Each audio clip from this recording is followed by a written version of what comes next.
Welcome back Hello, to hello. episode 5. This is really the 5th one, and we have a guest again. Hello. Oh my gosh, surprise. So many surprises. We made it this far, and we're still having guests. Like, you guys are in for a good time today. And what we're not going to do is forget to introduce ourselves until 20 minutes into the episode like we did last week. Yes. So, I'm Cee Cee. And I'm Ken. This is Yikes. And then this is Sofia. Hi, hello everyone. Yes. Thank you so much for bringing me on. I'm so excited to be on today and chat with you guys. We're so excited to have you.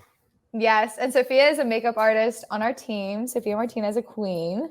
And so the way I started this with our first guest last week was pretend this is your first day of school. It's your first day of class. You have to introduce yourself to the class. How do you do it?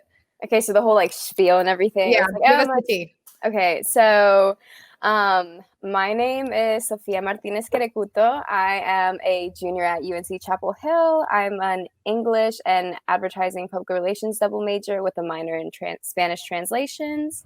That is a lot of words, babe. Yeah, it is. Language is very big for me. I'm also learning Portuguese right now. So eu falo un poquito portugués. I liked the way that That's sounded. more than I know. But yeah, I am the editor-in-chief of The Bridge, which is a publication for women and non-binary individuals of color who are comfortable in a space that focuses around the lived experiences of women, against patriarchy, against colonialism, all that. So that's kind of the work I do. I do a lot of publications, obviously, with Looks Attached. I'm a makeup artist for them. Couture, I'm a makeup artist for them. Oh, we lost her again. Yikes. Literally. Oops. Yeah, it's yikes. And then I guess last thing is I'm just an English tutor for Hispanic parents around the community. Again, words. But yeah, that's kind of what I do, my interests. What's your fun fact about yourself? Whenever you have to say a fun fact, do you have one? Whenever I have to say a fun fact, I always let people know that I can touch my nose with my tongue. Okay. And also that my mom went skydiving with me when she was pregnant. Well, she went skydiving when she was pregnant with me before she knew that she was pregnant. So so you've kind of been skydiving. Yeah. Oh, no. It's okay. Sorry, Rainy and Annabelle. This is going to be a tough one to edit. Yes. But that's okay. We'll see if she returns. Where is she? Mill Creek?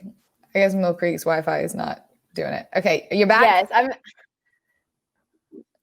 Yes, I'm back. Mill Creek's Wi-Fi is so terrible. Literally, sometimes it doesn't even reach my phone. I can't call. I have 0 bars reception on my phone unless it's on Wi-Fi. So every time my parents come to visit, they're like, "What is this ratchetness? I can't make a call." And I'm just that is so funny. Literally, they say y'all stuck here. Yeah, honestly, converse. Yes. So the last thing that we said is I was like, so you've kind of gone skydiving already, which is kind of a fun little flex. Yeah, I would definitely love to go again in my grown person age. I love to do with. Oh my God. Y'all, should I move downstairs real quick? Let me see if you think it'll make be it better down better. there. Usually the reception in my room is a little bit wonkier. Yeah, that's fine. Go for it. That would be great. Okay, period. I'll give you a little room tour while I'm at it. Love it. Yeah, but just pretty pink everything. My mom made that. Very sweet. That's beautiful. Oh my gosh, very beautiful. And yeah. It's in the age of digital, you always have to be super adaptable. And yeah, no worries. Ken's Wi-Fi cuts out all the time too. So no, literally, yeah, this is a normal thing. But that flower wall reminded me of something that I've been seeing online a lot recently. People be dragging that girl who makes the balloon. The balloon. Yes. Yes. Why do they hate on her so bad? I mean, I guess they are kind of expensive for They are, but at the same time, why are we going to start making fun of people's art and saying your art is not worth it? That is not nice. I'm not absolutely in no way, shape, or form here for that. Oh my God, I can make that myself for so much cheaper. Okay, but is it going to be the same quality? Yeah. Is it going to have the same love? Yeah, Literally, shut like up. if you want to do it, do it. You know me, do it or don't. Literally. Period. That part. Back it up or shut up. Anyways, now that Sophia's moved locations, visual people, if you're watching on YouTube, which I don't even know if we ever talk about this, but this goes up on YouTube. So if you want to watch the podcast, you can. Sophia's moved locations because just like Ken's Wi-Fi curse, Sophia's also got cursed Wi-Fi. Yes. But now that you've introduced yourself a little bit, I kind of want to talk about how you got into makeup in the first place, because like you're killing it. Your makeup is so cute. It inspires me to want to do my makeup better, which today obviously did not really happen. But flawless skin. Okay, the category is skin. But I want to know how you started doing this. How did you get into it? Yeah, so it was one of those things that was very like self-taught for me. Like my mom was never really into makeup like that. She does her little thing here and there. But around high school, I just started like doing my eyebrows and doing more of like the lip liner, like the very minimum like chona type thing. So like the big liner, the brows, and then like the big lip liner. And I will swear by lip liner. I think it goes with everything, absolutely everything. I'm wearing it underneath this, so like period. But then once I got to college, like I like going out and doing my makeup, feeling cute, whatever. And it wasn't but my first year in college, I did nothing. I partied and did absolutely nothing except for that. So when I finally got into joining clubs and like organizations and figuring out that what I wanted to do with my life had to do with the cosmetic or the fashion industry, I went into doing makeup artistry. And for me, it was mostly practice at first. And then I realized that this was something that I really wanted to get into, and just like messing around with unconventional materials and face paint and different things like that. Like not just doing makeup for the sake of it being aesthetically beautiful in the traditional sense, but more so for it just being like a form of expression, like very colorful, very bright, very interesting, just like something to look at. Because I used to like art for your face. Seriously, like art. I used to love to paint, but I wasn't good at it. But now that I have like my face as my canvas, it's so much easier. It's like such a therapeutic part. I always do my makeup in the morning because then it just sets me like in a better mind space for the rest of the day. Like if I feel good, I'm gonna do good, and I'm gonna be like want to get up and stuff like that. I'm a big believer in that too. Literally, I tried to live by that. Like I can't beat my face very much or very well, but just in general, just like making yourself feel like a better yourself, I feel like works. Like just by doing, it's all in presentation, baby. Like you can pull a lot of people. And it's like my morning meditation ritual is kind of what like I describe it as. Like it's my little hour of the day where I get to block it off, just like listen to a podcast, listen to my playlist, and just like go to town. It's like, what am I feeling today? Blue? Okay, let's do something with it. How? And so it's always like a nice little puzzle to like work together. Right. Yeah. Is it always? Go ahead. Do you want to go? Okay. I was going to say, is it always like when you're doing your makeup, do you already know like what you want to do? Or is it kind of just like, fuck it, I'll see what happens as it happens? Sometimes like I know that I'll just want to go with what I know and what I feel comfortable. It's like a big wing and like lashes, whatever. But then some days I'll be like, I'm really feeling like this certain color or a certain color scheme, and then I'll see how to incorporate it. And I'm like, well, am I feeling smoky eye? Am I feeling like graphic eye? Am I feeling pastel and soft? So, and I think a lot of it also has to do with like what I wear. It's like not one of those things where I do my makeup because of I've already picked an outfit, but sometimes it is like if one day I wake up, I'm like, I really want to wear these shoes, and they're like lime green, I'll be like, all right, so what's my makeup gonna do to pop them up, you know? Right. Yeah. Yeah, you can kind of use it as almost like an accessory, I like was your face. just about to say that. Yeah. I'm in your mind. I was like trying to see like what side it's on, but like my little heart, like I love wearing my little Marina heart. and the diamond? Yes, I mean, you know, fruit. Okay, having a heart right there. Period. And I also think too, having a routine like that in quarantine, especially, like I was homeschooled when I was a kid, and I could not do my work unless I would put my shoes on, because I was like, I need to feel like I'm somewhere. Like I gotta get ready for the day, and I gotta put my shoes on, and then I know it's time. Okay, it's time to do school. And I think that's very similar, and especially in quarantine, people are like, okay, why are you getting ready? Like, who are you getting ready for? You're going to sit in your house all day. I'm getting ready for myself, my business. It helps me. Stop.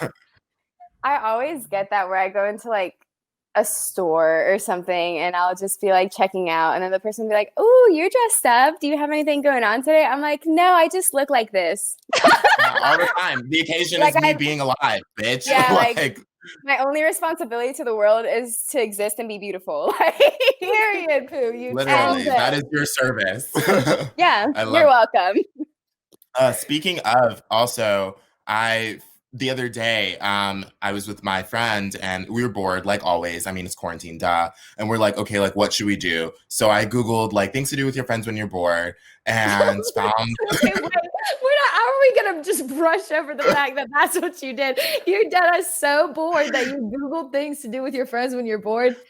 And there were so many... middle school. So many good things. Girly things. No, literally. Well, okay, one of the things was a blind makeover. And I was like, okay, well, like, I can't do makeup as is. And Rin has never had anyone do their makeup anyway. So it's kind of blind without even needing to be blind. Right. So I beat someone's face for the first time. And might I say, it was just so bad. Like, to the point where I was just like, I mean, I don't know what's happening, but I'm just going to finish it because I already started. It's like Rin too late to turn back. Like Miss Piggy. Yeah, it was way too late. But why did you do that to them? I thought you were going to say, and it was honestly phenomenal. No, I mean, as I was doing it, I was like, you know what? I am beating the fuck out of your face right now. Like, this is going to be good. And then it's the eyeliner. It was the eyeliner for me. Like, that part really. It is. I think that's the toughest part, honestly. I don't really wear eyeliner. When I do my makeup, I will do like a little like shadow line right here and kind of smudge it out. And because otherwise it's just like nothing's ever even. I did it for Halloween. I was a Bratz doll for Halloween and I had like a liner up to like my eyebrow. That took me fucking 20 minutes. And I was like, nope. Yeah, that's so funny. I was Barbie for Halloween. So oh my God, Ken was Ken. I was Ken for Halloween. Like, okay, so only bad bitches on this podcast. Literally, it's the plastics, period. Literally, get in, loser. We're going shopping. I live. Well, I actually wanted to know, like, do you have for any makeup listeners out there who are trying to dabble in makeup or something like that, do you have like any advice you would give to someone like me who is struggling to do the basics? Let me get ready to take notes. Not the pin clicking. Oh my God. Okay. I'm not joking. I'm really gonna write this down. Just like play it back. I have a few. Well, first of all, I'm just the biggest advocate for lip liner, like period. I just love lip liner so much, especially like pairing it with like a cute little like tinted gloss in the middle. Like I always think that the NYX like butter glosses are so incredible and like they're so yummy too. And they have such pretty like little tints to them. So I always do that like within like a lip liner for an ombre tint. Lashes are crack. Like you will never go back. To a look so much. Like once you will never go back. Yeah. Also, I feel like they hide like any imperfection that is on your face. Like. Yep. Sometimes I'll be like, girl. I'm like, this liner is wavy. Let's put a big lash. Like let's put a big curl. Yeah. I personally love lashes that are more flared towards like the outsides as opposed to the ones that curl up a lot. But I do have the ones that curl up so that when I do have one of those days where it's like, ooh, that didn't really come out like it was supposed to, like it just kind of hides it, the whole thing, you know? It's like a little screen behind it. Yeah, what else? Always moisturize and like put sunscreen underneath your foundation. Please, please, please. Always take your makeup off. I always do like a two-step. I feel like I used to be so bad about it. In high school. Like I would go to bed with like my mascara on or like my eyebrows on. Right. When you're in like middle school and high school, you're like, I don't want to wake up ugly because I'm already so insecure. Like I'm just gonna go to bed with my mascara on. So at least I wake up at least a little bit decent. Literally. Or it's like I know that I have to wake up too early tomorrow and I'm not even gonna want to take those extra 20 seconds to like lather it on. Like, ooh, but okay. I look back at it. But now I use like a makeup wipe and then I use like like the Pond's or the micellar water, and then I like do it again, and then I'll like wash my face with like an actual face wash. So that's what I like, my little makeup cleanse ritual. Yeah, I heard that water that like you use like after is really good. Like whatever I've used, it's taken off like any follicle like left on my skin. Micellar water is awesome. Any particles. I don't even know. Particles, okay. Yourself. Yeah, micellar water is dope. It's so good, like especially when you're doing a cut crease, to take like the actual makeup off from underneath. So like sometimes I'll take like a Q-tip and I'll just like put it with micellar water underneath, and then I'll do like the concealer. So it's not like a 2-layer thing. Because sometimes I don't know, my concealer is kind of cheap right now. I'm not gonna lie to you, but I got a Sephora gift card, and I will be going to get that Tarte Tape Shape. Oh Okay, yeah. See, that is the other thing. Like, I know nothing about like brands that are good and stuff like that. Which kind of like brings to like what I want to talk about next, but we'll get to that. First, I want to know like, how can you tell the difference in like the quality? Is it like, will your face like literally crack like face paint if it's bad foundation, or like what? So foundation for me, it's always, the issue has always been more so that it makes my skin look too oily. Like I get shiny. So I usually put like loose powder around like under here, like my T-zone, under my eyes, like on my nose, to like set it. I don't really wear a lot of foundation though, to be completely honest with y'all, even like on a daily basis, unless I'm doing like a shoot or like a full glam like night, like special occasion type like thing. A lot to have on your face. Even the lightest, nicest, most expensive one is still like, okay, there's something on here. Yeah, sometimes I'll be like this, and I'll be like, wait, I can't do that.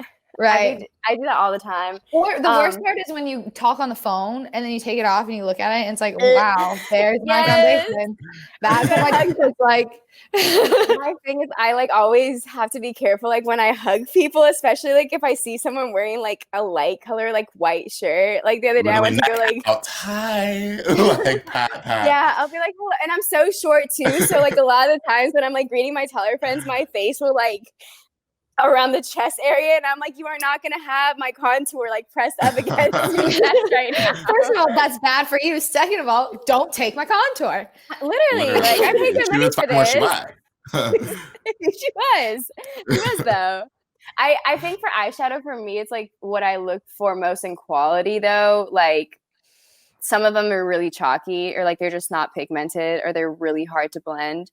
And like I'm kind of guilty of keeping my palettes longer than I should, because you know they have like an expiration date. But like I wait a minute, what? They expire? Yeah.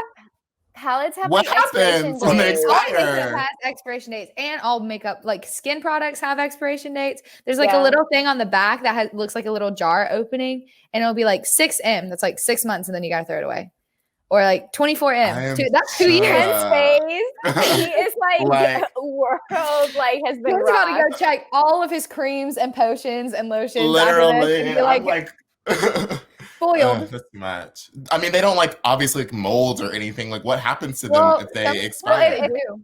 Yeah, if it's like for long enough, or if they're just like a shitty batch, like they will mold. Bacteria grows in them. That is crazy. Like, oh my god. That's why for me as a makeup artist, sometimes it's like kind of expensive to keep up with my kits, because I also have to like restock those types of things, because I don't want to be like putting expired things on other people's faces if I wouldn't want it on mine, of course. And so it's like I have like separate brushes and separate palettes and separate foundations, etc., that I have to go change out every once in a while. That junk gets expensive, dog. Like it does, but it's the price to pay. I love it. No, I love it though. I always try to like wash I always disinfect like all of my kit after I come back from a shoot, and then like before a shoot. So like I'll double wash them. It's just good practice. Yeah. And then yes, you know the vibes. And so during a shoot that like if I'm like working on multiple people, I always bring like the makeup wipes and stuff. And so that's how kind of like I cleanse them like a light cleanse, like a superficial cleanse, but it does the trick for the time being, especially if it's not going to be like 10 people working with the same kit. Right. Yeah. So Ken's world is getting rocked. I know. I know, Ken's like like still trying to literally. process all this. He's like, I don't Yeah, get it, yeah. y'all. It's slowly happening. But like back to what I was gonna say earlier. There's like a lot of celebrities and just like public figures getting into the makeup industry right now. And I mean, rightfully so, get your bag, girl. It's profitable, obviously, as people can see. But what's your opinion on like that and like the drama that's surrounded with like, I guess, public figures in the makeup industry? Well, I mean, it's kind of interesting, like, especially with Kylie, I guess, being like the biggest example of that in the more towards the more negative way, and then Rihanna being like the on the other side of the spectrum where it's like no one has anything bad. I've never heard a bad thing said about Fenty, you know what I mean? I just think it's a matter of like not spreading themselves too thin. Like if you really want to dedicate yourself to this, then do it, but make sure that you're doing it right and not like putting out these like half-assed products, like the whole Kylie skin thing that came out. I don't think there's anything wrong with there being like more options. Like I know Selena Gomez just like came out with a line, but I feel like a lot of the time it's just kind of unnecessary. You know what I mean? It's just they're doing it to do it, which is fine. Like get your bag. People are gonna buy it, and if it's good, then I might try it too. Sheet dog. If I see the reviews and they look good, okay, we'll do a little switch up on the business. But I think that the makeup industry is such a great thing for like this newer generation, especially like for women and well, not even women, because like obviously men and like non-binary people do makeup too all the time. But like I just think it's such a great industry that's like prospering right now. The sales are only going up. And when you look at it, there's so many service workers that this is like providing jobs for, which then in terms turns into like independence, financial independence, like self-confidence. And I really, really love that about the makeup industry. It gives you very flexible hours. So people who are like single parents or people who have other commitments that they can like create their own bookings and stuff like that for their services. And then conversely, you have people who are also starting like makeup and skincare lines, like smaller stores, and like small locally owned like businesses and stuff like that. So I think that there's evidence that the makeup industry is not going to curb anytime soon. And I've done a few projects of this for some of my Mijo classes, and it's just great the way that it's opened so many opportunities for people on both like the business side of it and the service side of it, and also just like the confidence. I think social media, the whole thing about influencer culture and the whole thing about social media being very influenced by aestheticism right now, right? It's a good and a bad thing because like I said, you have people who are getting discovered, who are getting paid for their talents, like who are starting their own businesses and stuff. But at the same time, there's also this pressure on everyone else who's not necessarily into it as much to think that people look like that all the time. I didn't look like this an hour ago, so you know. Yeah, she said, "So is this going to be video?" And I was like, "Yeah." And she said, "Okay, let me go put my lashes on." Literally, I was like, I had my eyebrows done, a little bit of mascara, and I was like, wait a minute though. I need the business lashes. Like, right. Literally. I was like, I need the drama lashes. Shout out Ivor. So. No, but I mean, you're so right though. Like it goes back to what I was saying before. People, I think for a long time, people assumed like, especially when we lived in this really binary men and women kind of culture, people were like, okay, women put on makeup to be attractive to men. Right. And that's horrible and also just not true. And I think now this kind of wave that we have where, you know, we do have people of all genders doing makeup, like drag queens, you know, icons, like absolute icons. Icon living. Right. And like Trixie has her makeup line and of all her glitters and everything. And it's like anyone can be a part of this industry and it can make everyone feel good about themselves. And that's just awesome. And like, yeah, don't put your makeup on for other people because it's not for them, it's for you. It is. Yeah. And I love that so many people are having more confidence to do that, especially like younger generations seeing that they're free to express themselves. Like even like little boys before that, it was like, no, you can't do that. That's for girls. And it's like, okay, but eyeliner's hot. Like you can do whatever you want. Universally, it's hot. You know what I mean? If you look good, you look good. So literally. And the other thing, though, I think is that I was just thinking about is that's kind of crazy is I feel like I don't know what has happened, but in my opinion, I feel like the last like couple of years, like we have advanced so much like in the beauty industry. Like it's Yeah. crazy, like the things that we can do and make them look natural. Like where the hell are we gonna be like 20 years from now? Like Right. people are beating their faces. Like when bitch found out about contour, like it was over. Like I mean, it took us It a little was. while to like figure out that the To three is not what we need to be blend. doing. Yeah, Right. it took a No little Neapolitan while. action up in this girl. Yeah. But now everybody's out here looking airbrush. Everyone's wigs are melted.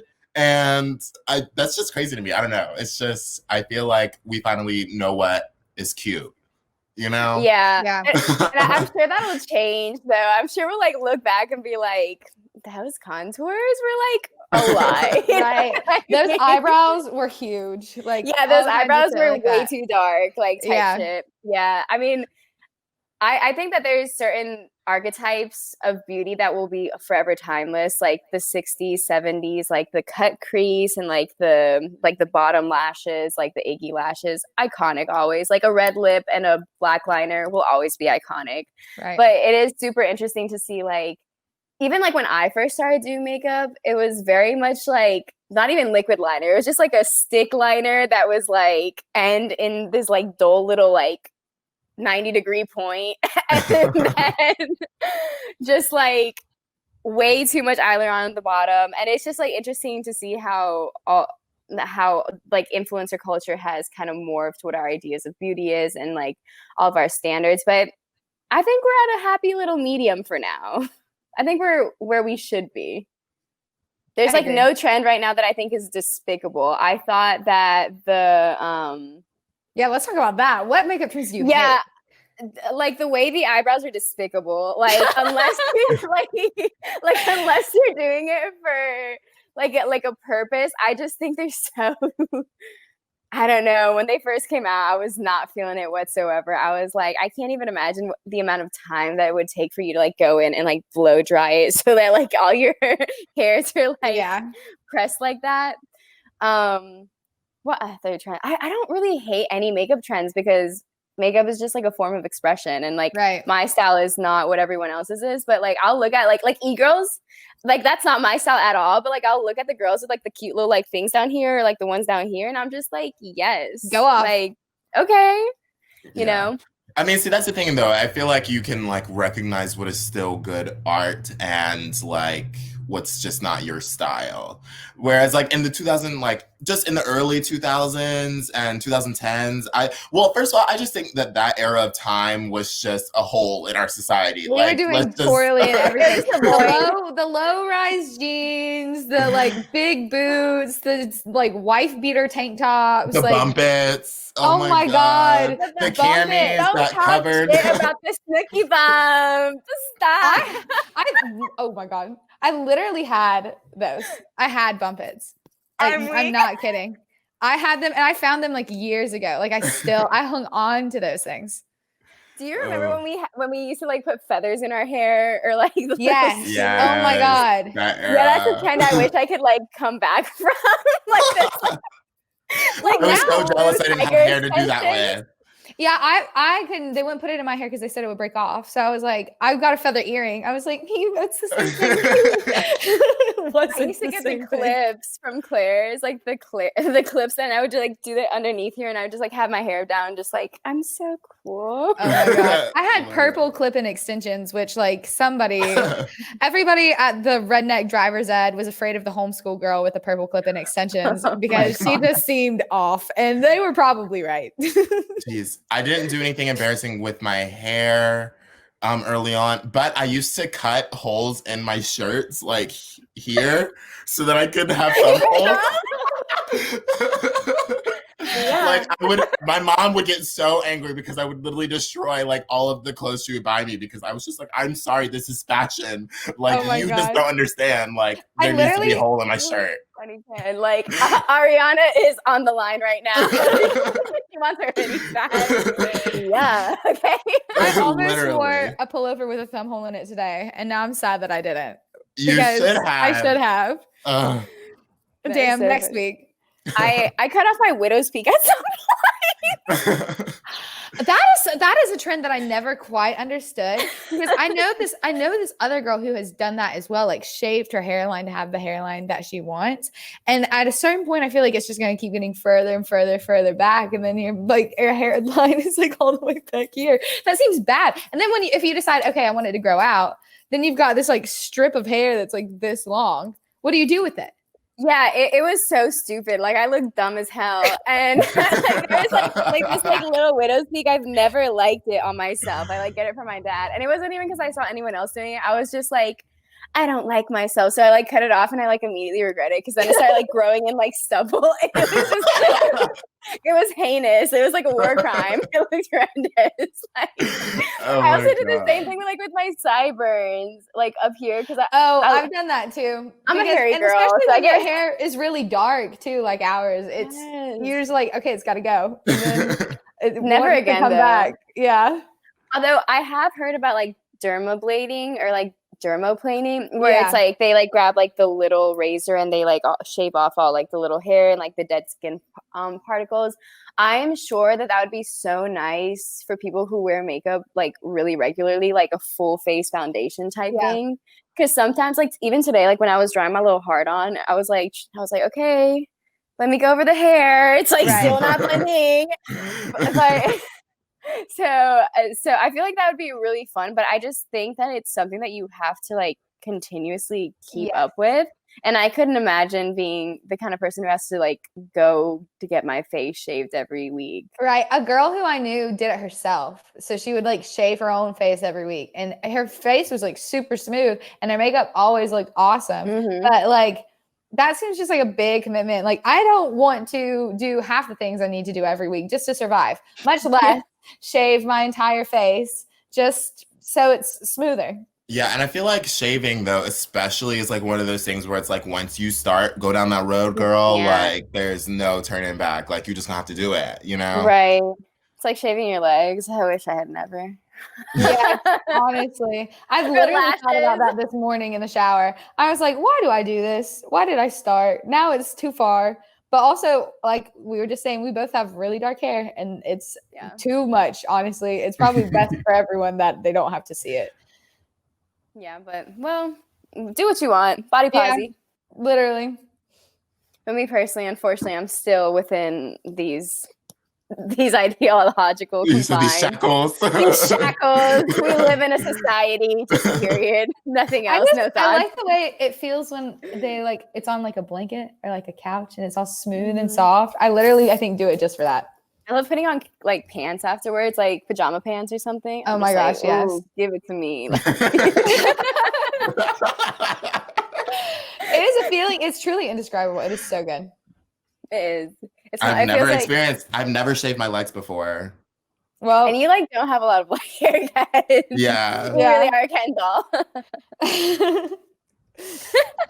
Shout out. No, but I mean, it's sad though, because I mean, I want to grow facial hair and I've been trying for so long and it's just not happening. It's not realistic. And it's so sad because I mean, I feel like beards are makeup for boys. Like, I mean, everyone knows this, but like, I don't get to dabble in it because I'll just get a few straggle hairs here and there. But you know what? We're going to see what happens. I love your face and your jawline. Like, I would be so sad if you covered it up. It's so cute. If there's a beard, you can't see it. Yeah. Maybe like so. Pretty facial structure. Like your cheekbones are so beautiful, so I don't even. Yeah, there's no need for it. I mean, if you want to, y'all stop guessing me. But honestly, though, if I could like grow a beard, I probably would because it just seems kind of fun. I know. So I get it. Like, I get where you're coming from with that. Yeah. I just want to be able to say I did it. You know, I want to have the option, but also at the same time, like once it starts growing, then I would have to keep it up. So like. Oh my God, beard lace fronts do exist. They do. And I'm so happy that those things exist for men. I'm so happy because like some people, like whenever people used to be like, oh, that's fall advertisement for women, like take them swimming on the first date. I'm like, can I not enjoy shit? Like, and now I'm just like, let these men enjoy it about too. It either. Like, what do you mean? I'm like, just let them enjoy it. Like, you want to get a little lace front, like on your head, on your beard, like do it. If it makes you feel cute. What's stopping you? Right. Literally. I've seen a guy who does like, he makes like wigs that are shaved like on the sides and just have like hair on the top, like for boys. I don't know how like they pull those off to make them look so like real legitimate. Yeah, it's crazy. I don't know what lace. right. Period. Literally But what lace. I guess should we like roll over to like what we want to talk about next? Well, I think we should, because I was just about to transition. I think that like we have all these opinions, and I mean personally, like you can have your opinion, but like I think ours is the right one about people can do whatever they want and you shouldn't be able to say shit about it. Like it's not your business. Like wear makeup if you want to, don't wear makeup if you don't want to, shave if you want to, don't shave if you don't want to. Like nobody gives a fuck. Wear a lace front beard. Anyways. And I think that in the last kind of like the rest of the country doesn't feel the same way. And in the last 4 years, we've truly had, somebody who kind of got rid of a lot of that progress by kind of creating this really divisive environment. Mm-hmm. And I'm super excited. Last week we were talking with Connor about, oh my gosh, hopefully next week we're not really fucking sad. And we're not. We're not sad. Thank God. Literally, amen, hallelujah. Thank God. I'm not even religious. But I have no words. Yeah. Go ahead. I was just gonna say, I think it was like a very interesting climate history, to say the least. But just a very interesting time to like be alive to see like people's reactions to it. I mean, us physically, I mean, they were hunking on the streets all day, which period. Right. But I think on social media, it was very interesting. I feel like there was two camps. There were like people who were like super happy, and the people who were like, I mean, like, why, what happened? Like, no, we ain't win nothing yet, Yeah. And then people who were just like, I mean, let us be happy for one day, like, whatever. I think those are all like very valid, because let me say, like, I don't think that Joe Biden and Kamala are the best options for us. Never did think that, but I mean, that's what we were working with, and we're gonna have to do what we have to do. For me personally, I would just say, like, to me, like, I just wasn't. Obviously, like, I was happy, like, celebrating the entire day, but it just felt like the bare minimum for me. Like, I'm just like, why, like, what, like, was it really a debate? Like, do we really need to have an election to see that, like, one of these options is terrible? Like, you know what I mean? There is a part of me that's sad, because it's like, this shouldn't be so exciting, because we should be able to choose a candidate that's going to represent us, and we shouldn't be like choosing against a candidate who's going to like literally turn America into a fascist country. Like, it's like, literally, we shouldn't have had to wait 3 days to figure it out. Like, because it's just that simple, like, it's literally just human rights we're talking about. And the fact that it was so close in so many places is upsetting. And he lost North Carolina. Like, we're sitting in North Carolina. We're glad the rest of the country stood up and did the right thing. But we all live in places that were blue, which is great. But so, I mean, but our state, they fumbled the bag major. Yeah. I completely understand. Like, I was definitely in the camp where it's like I wasn't like wholeheartedly happy, because like, again, the whole sentiment was settle for Biden. It wasn't like I am rooting for Biden, you know what I mean? So for me, it was very much more so like relief than like pure like joy, euphoria, because I think it is at this stage kind of a more performative victory, where it's like these aren't necessarily like the best candidates that we could have had to represent where we want to go as like the left in terms of like progress and stuff. But I also do think that it's fair to let people like have that little moment of happiness, and like, if you want to go out and you want to like do your thing, celebrate, like, like we've been suffering for 4 years. Like, we've been struggling for 4 years, so it's like nice to have like some good news, or even just like some hope in 2020, because I feel like this year has just been like getting worse and worse and worse, and oh my God. And I'm so upset about the whole Amy Coney Barrett thing. Like 8 days before the election, 8. Yeah. I was literally watching it like happen. And I was like, so you're not going to let Obama replace Scalia 8 months before his term ends, but you're going to let Trump do it 8 days before an election. Okay. And there's just so many things and so many things to talk about. And one of the other things that like during this whole election that had me fired up were the people who were really like talking about, I'm going to vote for Kanye, like whole chest. Let's talk about that. And I was just like, he got like 6,000 votes in Kentucky or something like that. I don't know if that number is correct, but he pulled somewhere. I remember seeing like on the news that it was like the percentages of the people in, I think it was Kentucky. And it was like Biden, Trump, who some like third party candidate, and then like a Facebook avatar before you put your profile picture in, like shadow figure that just said Kanye West. And I was like, Kanye, first of all, doesn't even get a photo, which is hilarious.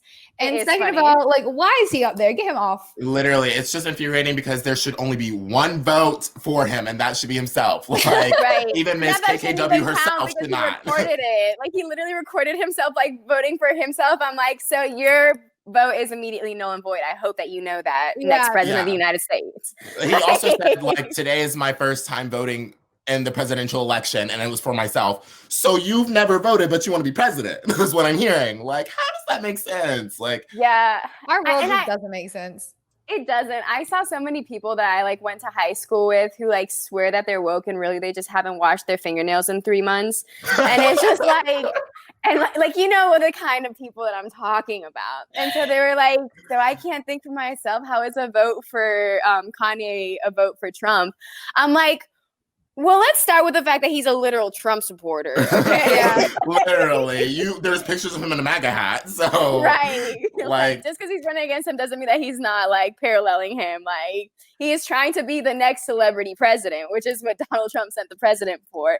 And all bullshit aside, like even like his stance on abortion and like his whole like little mental breakdown during his little like tour. It's just like, why would I want him to be president if someone like Amy Coney Barrett is going to swing the court? You know what I mean? Like that's by itself, it's like out of discussion. Like also, but again, we should never even discuss it that far. Like we should never even have to get to that point of the argument. Yeah. It should just be like, no. Duh. It's just silly. Like it was so silly. I'm like, what is he realistically going to be able to accomplish? Right. What are his goals? And, you know, it's just like, how straight is his head? I feel like that's the biggest question with politics right now. It's just like, how tightly is their head screwed on? Like realistically, like Trump, like Kanye, even, I mean, President Biden be having his little slip ups where I'm like, what did you just say, sir? Literally. I mean, he has a stutter, which I think is something that, like, think about how I settled for Biden definitely, but I don't think I settled quite as much as everybody else because I think that I just admire that he's made it so far. Like to stand on that first presidential debate stage with Donald Trump, having a stutter, getting interrupted, being in front of the entire like world watching you, like that's a challenge. And like he did it. He did the damn thing. He said, "Will you shut up?" And I bought that on a t-shirt, literally during the debate, because I was like, "Yes, like this guy did that." Like, period. So I think that I don't know. I mean, all of our presidents are old white men at this point, you know, except for Obama, which like miss him. But like, yeah, they're gonna have people are gonna slip up every once in a while because it goes back to like people still being people. Mm-hmm. But like, I don't know. I have faith that he's not going to do anything that will destroy us. And I think, I mean, knock on wood, but I think that is good enough for me for now.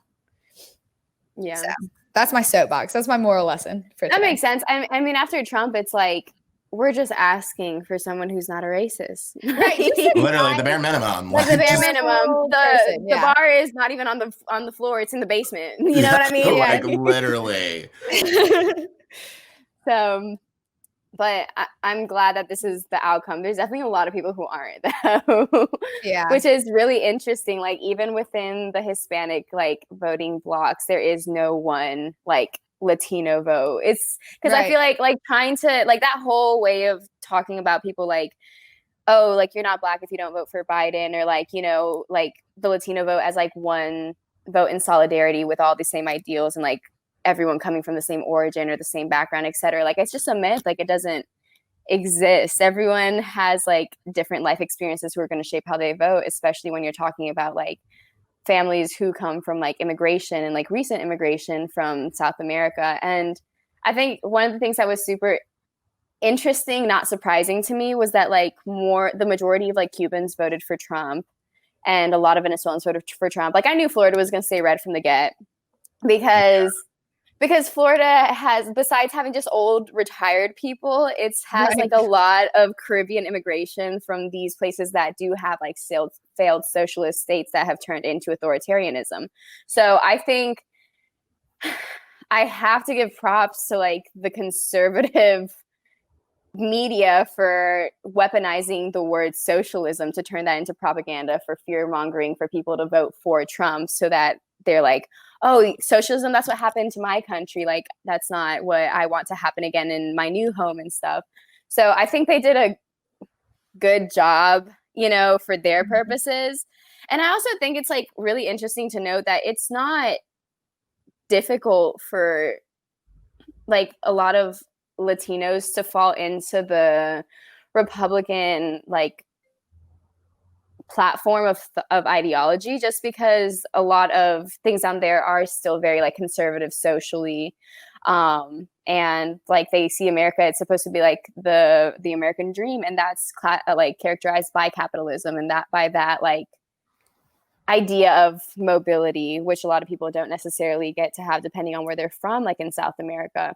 So it makes sense, but also it's like the voting block in Florida is going to be super different than the voting block in Arizona or in California. Like the people who come from, or not predominantly, but the people who a lot of the time come from like like that border immigration, or who can come, so like they're voting for their families and stuff like that. Right. And one of the things that I've always had an issue with, because that's the way it is for my parents. Like my parents we're Venezuelan, obviously. And so we like left a failed authoritarian state. So my parents have been voting for Trump because they're like, we don't want any of that socialism in here. Like we moved for you, like, you know, et cetera. Like you're just young and idealist. Like it's never going to happen. So it's really interesting because obviously like I'm very progressive. I'm very liberal. I voted for Biden. And so that's always been like a point of like tension in my house. And so I always tell my mom, I'm like, well, what is it about Trump that you can still vote for though? Like besides the whole socialism part, like how can you vote for him morally, like ethically, like listening to the type of stuff that he is saying? And there is like a lot of, I guess like, because like South America is a little bit more conservative, and it is very much like colorism is prevalent, classism is prevalent, like xenophobia and like nationalism is extremely prevalent down there, because you have even people who are like migrating from like crises like in Venezuela, who are migrating to like Brazil or Peru or Panama or and those people are getting turned away because they're like, no, like you're just leaving your country and you're like bringing crime over here. Like it's the same exact sentiment that's being held by the United States with like Mexicans. And that's like prevalent everywhere, and people don't understand that. And so for me, it's very much like, we're not the exception, you know what I mean? Like just because we're legal and we're not necessarily Mexican doesn't mean that they're not going to view us as like one just homogenous group of brown people who speak Spanish, who weren't born in the States or whose families come from south of the border. Like immediately to you, I am Mexican. You know what I mean? Well, not to y'all, but like to these people, to the people in like who support Trump, like immediately, like we are Mexican. It's just comes from a place of ignorance, and I think it also comes from a place of fear. So like when something that I'm interested in though is like, because Trump does, I mean, lump groups of people together like that, just kind of make those big generalizations.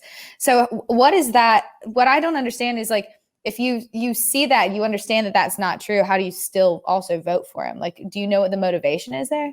I think it has a lot to do with like, I think, what's it called? Like the cognitive dissonance there, I think kind of comes from them being like, well, we're one of the good ones. You know what I mean? Like we're the exception to the rule. Like that doesn't apply to us. He's not talking about us because we're not criminals. And it's like, yeah, you know that, but that's the way that he's making all of us, like he's painting us all out to be.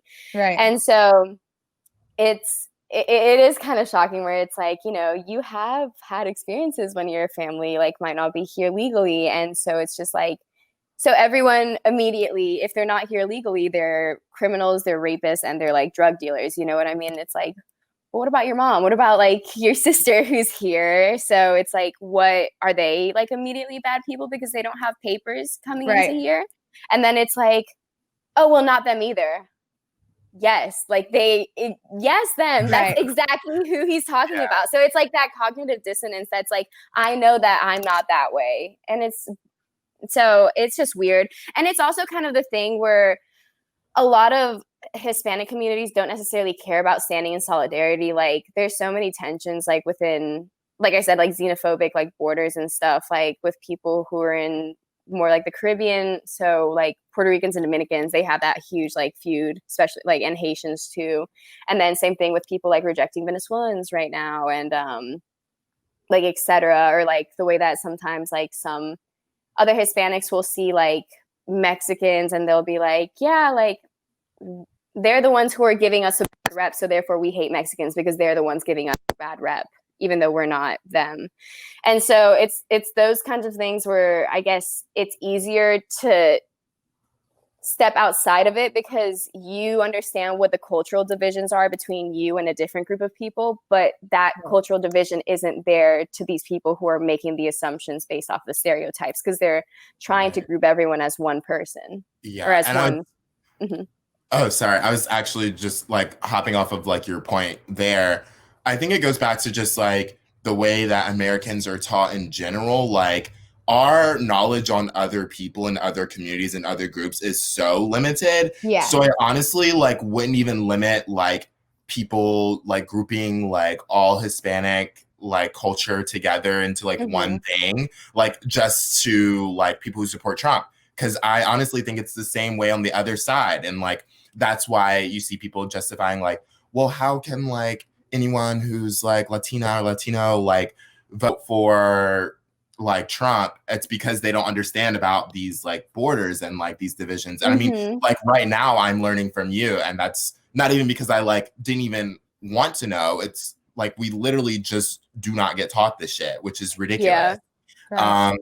And there are also like just nuances that happen generationally, like, and are passed down as well, you know, like through your personal, like your family's sentiments and like your community sentiments, you know?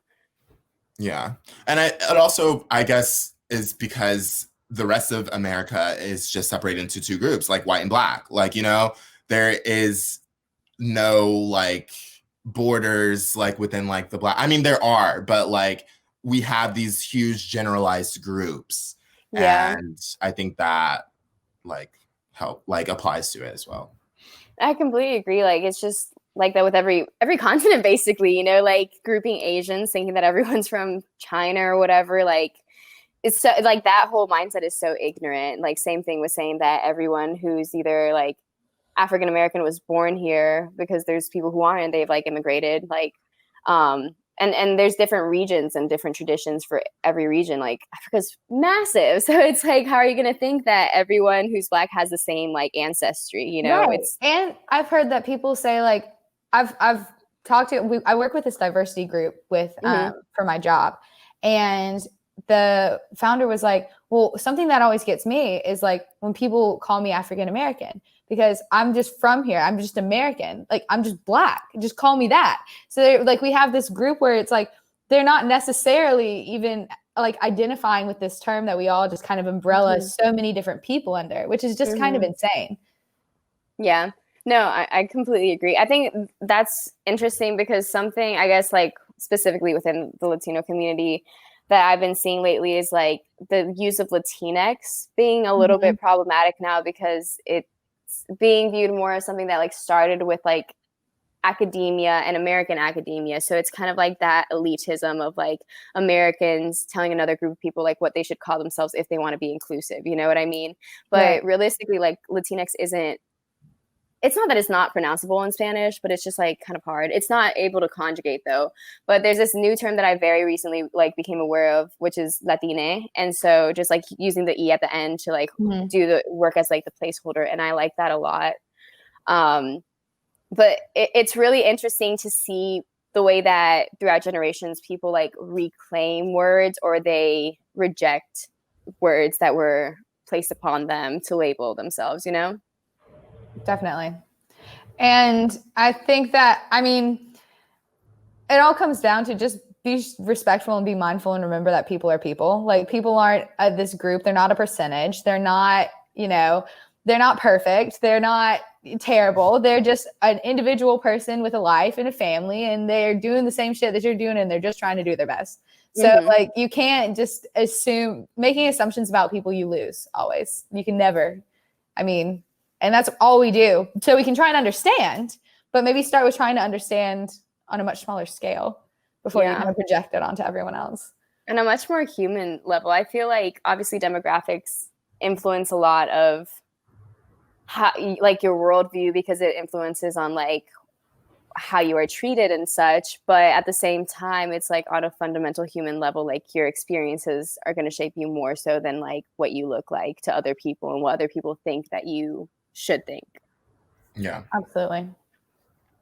Okay, we're getting towards the end here. I'm not going to cut you off, Ken, but we need to leave everyone on a happy note, because we've kind of really, that was a very intense, heavy, kind of stressful conversation. So let's do a complete 180, because it's time for the fashion tip of the week. Ooh, is that what we Yes, that's how we wrap this shit up. All right, ladies and gentlemen. So, and those in between. Today's fashion tip is about proportionizing. And as you may have seen, like, it's always, I mean, first of all, I would like to know what you guys are. Are you guys like a little shirt, big pant type of person? A big pant, big short person? Like, what do you like? I think I'm somewhere in between. Like, it can go depending on the day, but I'm typically bigger pants, smaller shirt, because my legs are so long and my waist is so high. My belly button is like 3 inches higher than it should be. It is like not in the right spot. So when I wear a high-waisted pant, it looks like a normal pant. So I'd say I'm normally big pants, smaller shirt. Yeah. Sophia, what about you? I'm like mulling this over, because I've been very recently getting more into like the oversized like streetwear. I like it a lot. So I would either say like, my only thing is that I never really do like a big shirt tight pant. You know what I mean? I can do a big shirt little pant or a big shirt big pant, but I can't do a tight pant.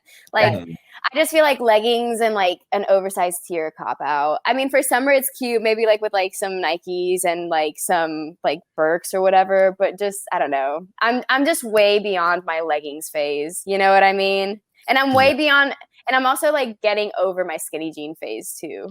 Same. Yeah. I was going to say, that kind of brings up the point.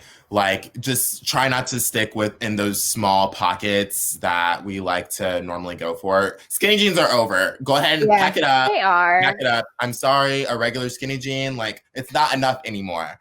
There are so many shapes, styles. Also, low rise. I mean, we've been through that, but I look so dumb in a low-rise pant. Let me tell you, I look so dumb. I love layering. I love layering too, because I'm one of those people who gets cold really, really easily, but I'll also like get hot really easily. You know what I mean? Shed a layer during this podcast. Yes, I know. I just like peeled one off, literally. But I'm a big, like, I've always been a big dress fan. They're just so comfortable. Like, even in winter, like I've been wearing like maxi skirts and then like maybe like pantyhose underneath to have like another like extra layer, and then just like sweaters on top. I love skirts. I love, What is your normal go-to, Ken? You didn't answer. Oh, I mean, you're not out of this just because you asked the question. Damn it. I would probably say like lately, like little shirt, big pants, and let me tell you why. For my short kings out there and queens, little, like, you can really like change the way that like your body looks, literally. Like, you can give the illusion of being tall just by like accentuating your legs and like taking less focus off of your top. Pair that with some platform shoes, suddenly you're 6 inches taller, period. Like, that's why proportionizing is so important. Make your body look good. You wear the clothes, don't let them wear you.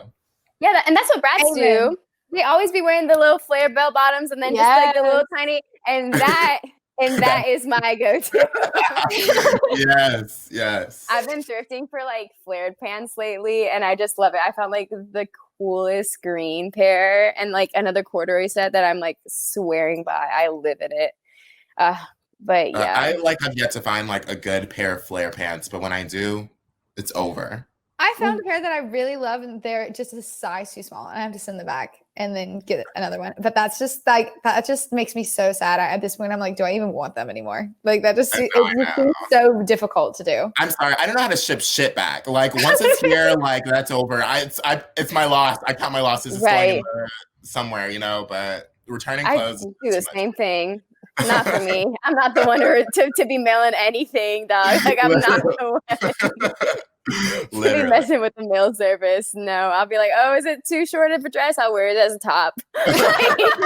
Improvise. I'll make it fit, but it's not going back to the factory. Seriously. Well, ladies, gents, and interweb, thank you guys for joining us today on this episode of Yikes. That was it. Thank you, Sophia, for coming and joining us today too. What's your Instagram handle? How do people find you? At LOLSOFIAA. So LOL Sophia, but with an F and 2 A's. Yeah. Yeah, I'll make sure that we get it put in the description so people can find you. Okay, period. Appreciate it. And like always, you can still follow me and Ken if you want to. I'll put that down there too. Wow, that'd be great. Give us all a follow. We'll see you next week. Yeah, it's been real. Bye. Bye, y'all.